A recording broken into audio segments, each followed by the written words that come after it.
Okay, it's day 720 and we're here in Belleville, and we have a familiar face with us, Alicia from 2 years ago. She's going to be with me for a couple of days. We have Lisa from the Comfort Inn, and we have Paul, Joseph from the, he's a recipient. Okay, so catch more.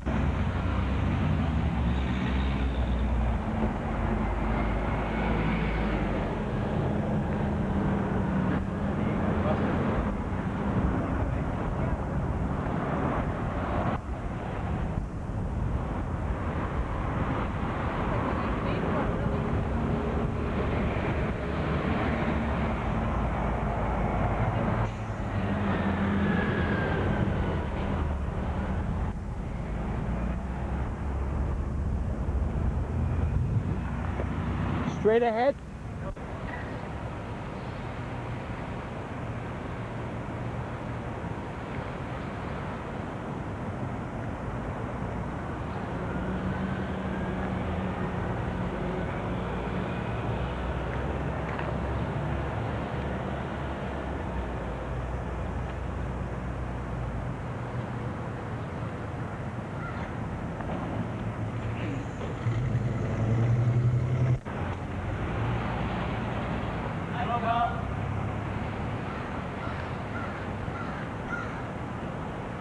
Support organ donation, don't you?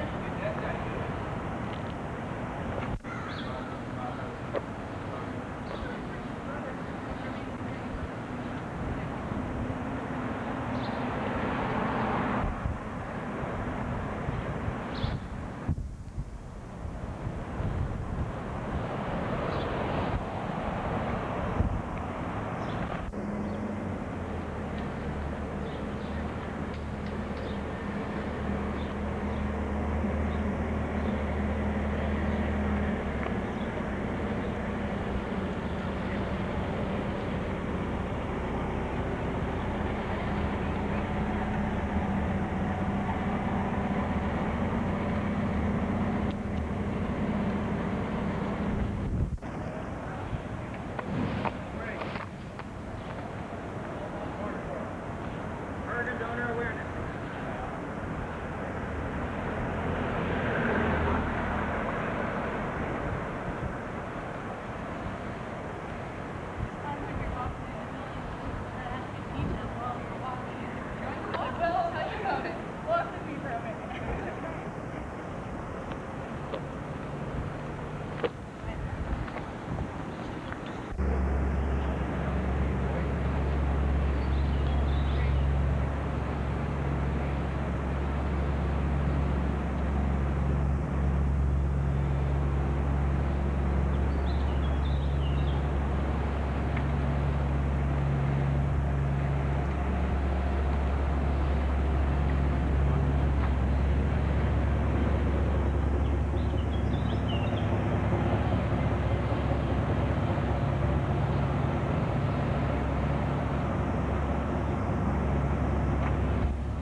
That'd be better.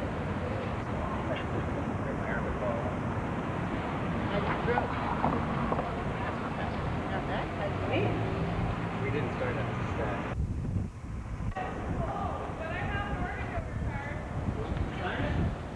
Perfect.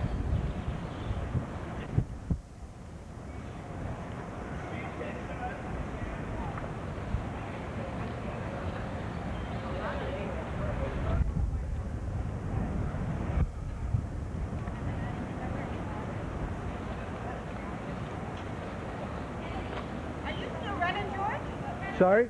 Are you running at all? We're running? Yeah, running. No, I'm walking. Walk.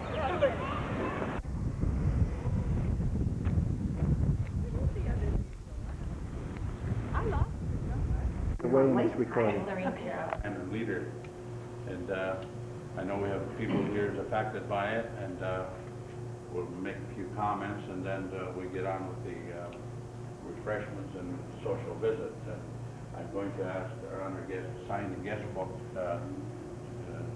George, with my namesake, you see, so that I'm a great deal of comfort.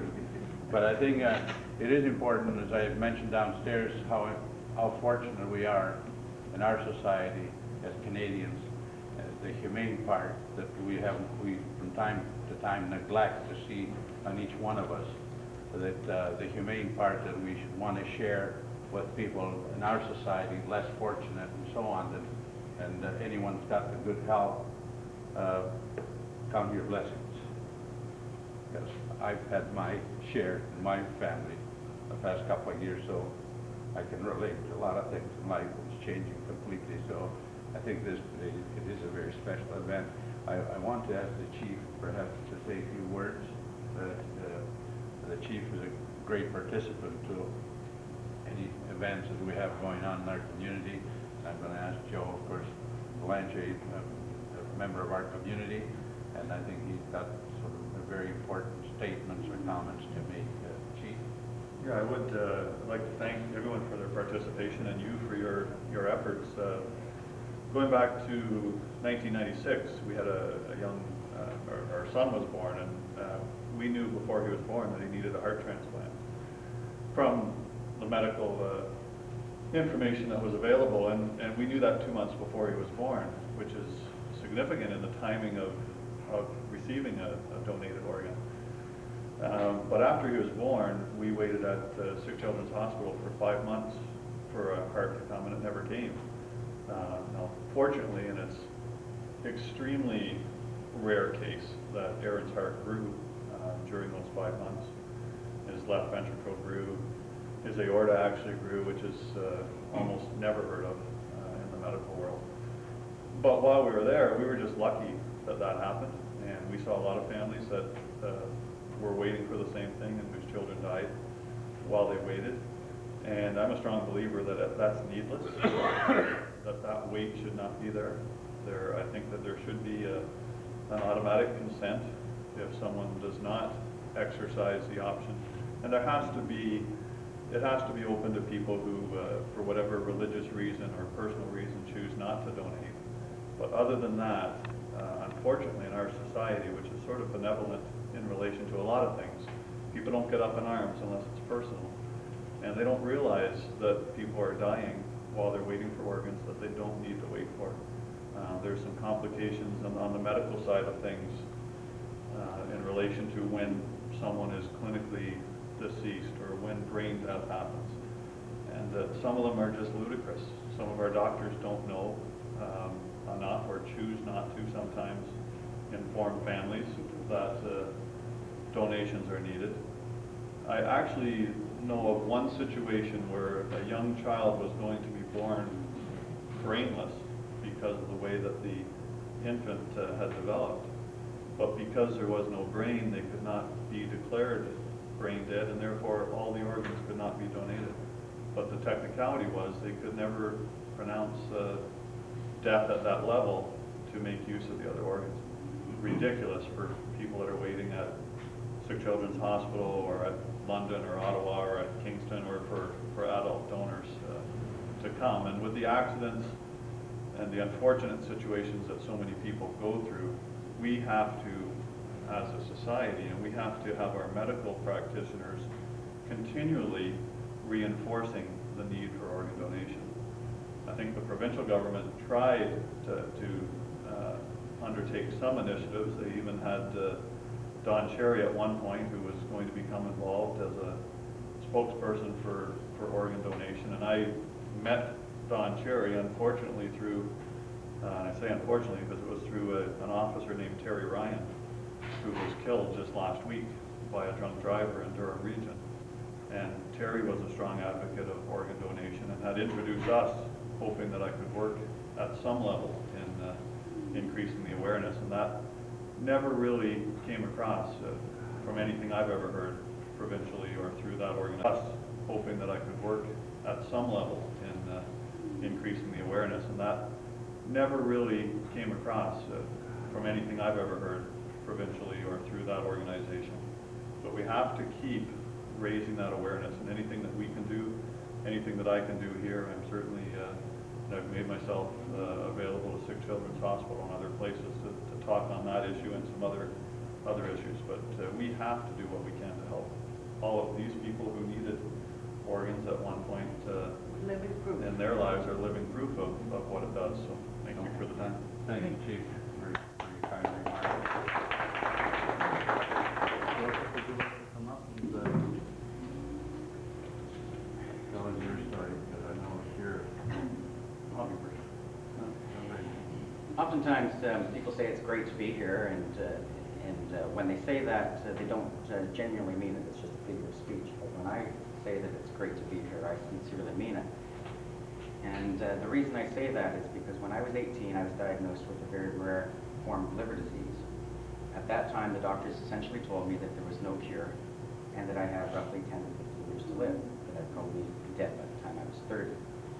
Fortunately for many of us who are in the room today, transplantation became an option, and it became a real viable alternative to the lives that we've been told we were going to live. As I say, fortunately for me, I was given that opportunity, and in 1991 I was given the gift of life. So it's been 12 years now since I've received my liver transplant. Talking to some of the others of the transplant recipients that are here, it's amazing the numbers that we look at. There's 17 years for one, 10 years for another, 12 for me, and as most recent is 1 for Sharon.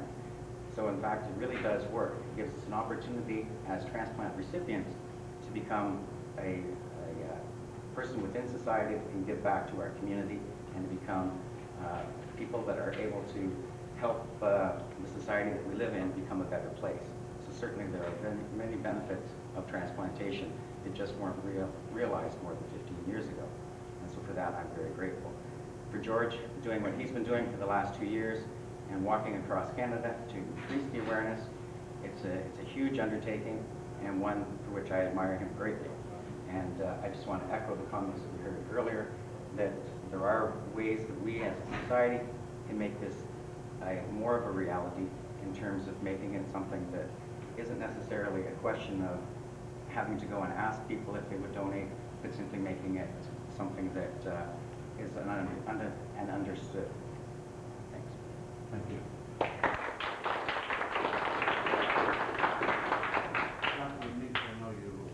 Well, Your Worship, I believe it's Pakistan. If you go in a hospital there and they want one of your already gone 9-9 and not made it, if they want one of your organs, they just take it. They don't ask anybody's permission. And that's the type of legislation that you're going to have here in Canada if you ever want this organ transplant to be a universal thing. I've had a case where I bagged a patient with an ambu bag with oxygen hooked to it for 6 hours before we could get him out of the vehicle. The patient was dead, but by bagging the patient and keeping the circulation going, we were able to use some of the organs that were in that young man's body. It's a standard practice in the ambulances today that unless a person is a floater, unless they're bisected, cut in half,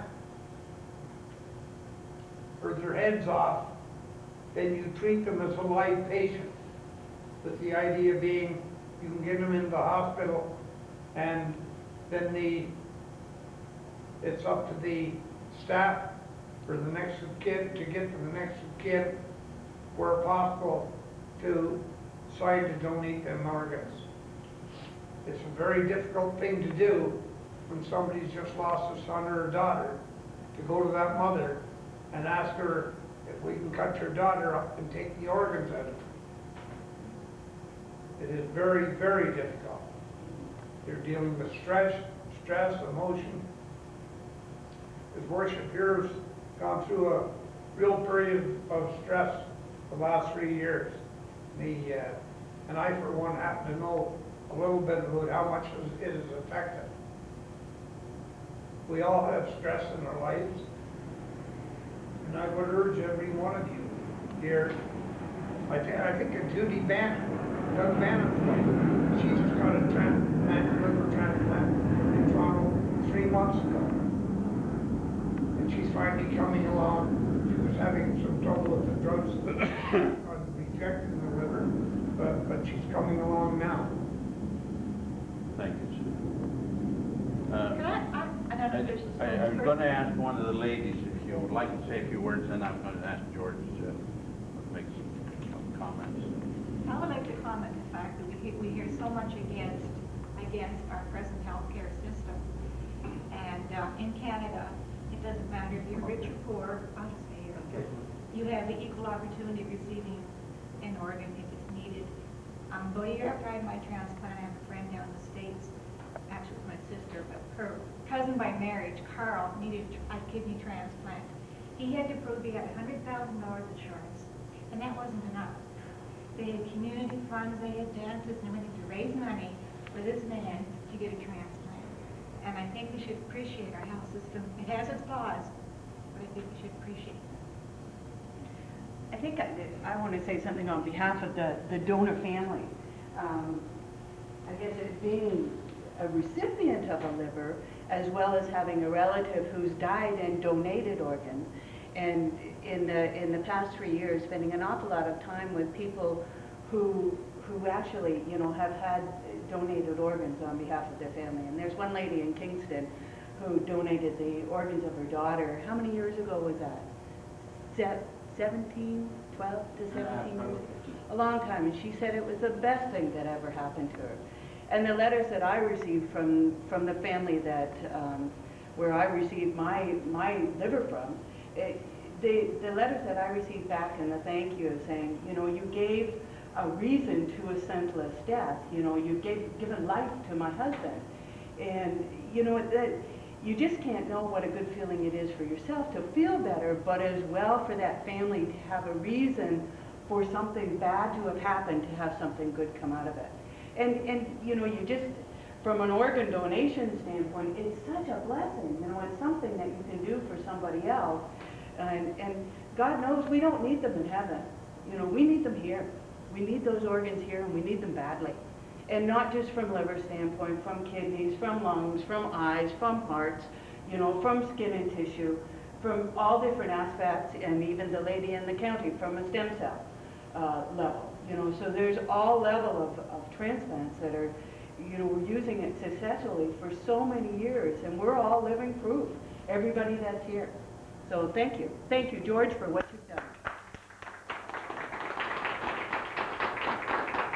34 years now, and I want to thank the staff for coming up. I think this is a very interesting day in the life of our community. I want to thank the city staff for being here to support and listen to well. And thank you, Mayor, for putting all this together and receiving the torch on behalf of Belleville. I think you're the 553 or fourth mayor in Canada to receive that torch. Also, I want to thank the chief for saying some very important things. And something that we're hoping will happen in our country, because that is what this campaign has turned into. We feel that overwhelmingly Canadians are supporting organ and tissue donations, that we do have a desire and will to donate the organs, and it's in our system why we have all these shortcomings. And why we're still rated as being one of the lowest country. And you're right, you pointed it out in the two main areas. We're operating under family consent in this country, and even though we're encouraging people to, after signing that card, to express the wish to the family, and the family is agreeing to do it, their approach to make that decision at the worst time possible. They're in a state of shock. They just heard news that they lost a loved one after a tragic accident. They just heard news that they lost a loved one after a tragic accident. They're in a lot of grief, and they're being approached to make a very, very important decision at the worst time possible. They're in their weakest state of mind, and it's in our wills saying that when we're wanting to pass things on in our lives, we're in our right state of mind when we're making these things, because you need to be in your right state of mind. So here we are operating under a system where we're in our weakest state of mind. And I've had so many families that were in that predicament that couldn't say yes, and they were urging me to continue to let everybody know, the government, everybody know that we have to change this. Do not allow another family to go through that, because they are living with a lot of anger and regret afterwards, and because you don't get a second shot at it. You know, you get that only shot, and that's it. And Canadians are very busy in their life. You know, they lead very busy lives, and we usually schedule things in. So if we're scheduling to sign that donor card, and we're scheduling to share this wish with the family, what if your time comes before you get around to doing that? You know, we've had countless times that must have happened like that. So the idea of having a system where we would have everybody registered on a donor list, and giving people every opportunity to take their names off only makes sense. And if we had this system in place, we wouldn't be losing 160 people each year that are waiting and that are passing away. Every year we have 160 people. We would cut that number drastically. Now, we have found some support in our two levels of government, provincial and federal. We have found overwhelming support on a municipal level behind this idea, and we've had overwhelming support by the public to support this. And I've gone through 550 communities where I'm hearing the same thing.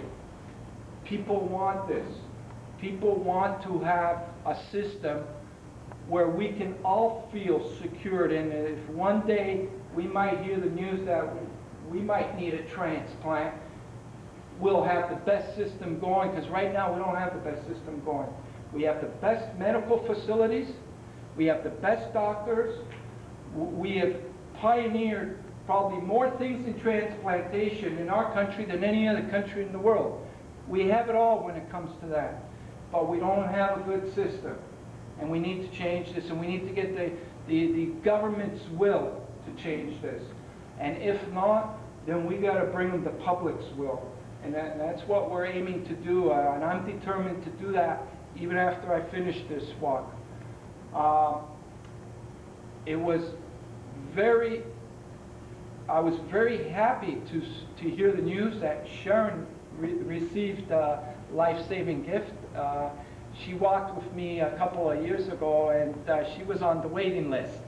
And when I was talking to Joseph, and he told me that Sharon received it right on. And so you're looking really good. And as we say, you're looking pink. Yeah, that's right, instead of yellow.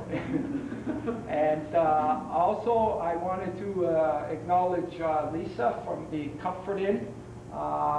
Her general manager, Paul Armstrong, has played a very influential role in helping me find accommodations right across our country with choice hotels.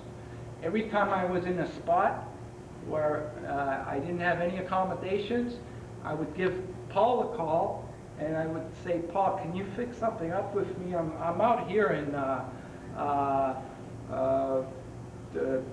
Thunder Bay, and we don't have accommodations, and he would always fix something up for us. So we're doing this on a zero budget. So we wanted to acknowledge Paul's an outstanding citizen in our community, and the comforting has made a very important contribution in that, the humanitarian part. Yeah. And also want to introduce Alicia from Brighton. She was with me a couple of years ago when I was coming through this way, and she'll be with me for a few days, give me a hand with certain things. I want to thank everybody for coming out here. I got a chance to meet some more recipients. That's great, and I think we could mark Belleville as another community that is in favor of this, what we're calling it precious consent. Kind of gives it a different, from presumed consent. Because I found when I was approaching people and talking about presumed consent, they kind of, is this another thing where the government's going to force something on us? And that's not the case. So we kind of changed the word to precious consent, which makes it a little more familiar to introduce. So. I'd like to present you the key to the city, which serve as a constant reminder of passing through the city's name on it. Now, can this get me into? Not to the safe, but everywhere. Not to the